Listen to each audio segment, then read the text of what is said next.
ورا پرخودرس پودکسته و خلکا به دستکین ترشک نتی هاتیه حاضر کرن. دلی کردی جده 2013 ور و لوی فرهنگا اینتراکتیف دکه گوپه گوپ. جبو به هزاران مجارو مسئله لترشک نتی بنیرن.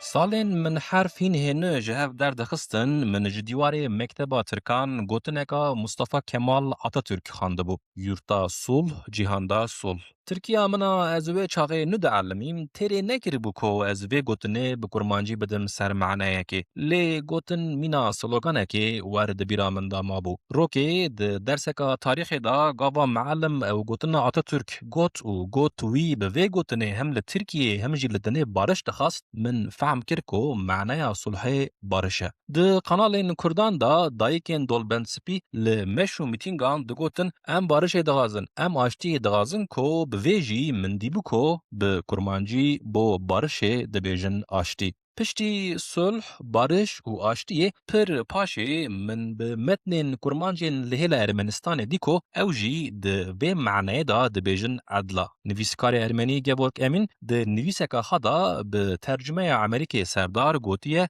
کرد کلامت عدلای دسرین خبرت عدلای دبهن ناوی زارت خای تزبوی داتینن عدلای. ناوی نوان صالح بارش آشتی عدلا به دهان انسان نستکم بس اشارت صلح بارش آشتی و عدلای نبینم لدوراخا. احسان نوری پاشا او قومتان سال 1930 لآگیریه لهمبر ترکان کتیه و بر خدایه هلا تهران و ایرانه ده خاطراین خدا گوتیه او ظلما گران بیر ناکن و ج فیردوسی نقل کریه. پدر کشتی تخم کن کاشتی پدر کشتره کی بود آشتی.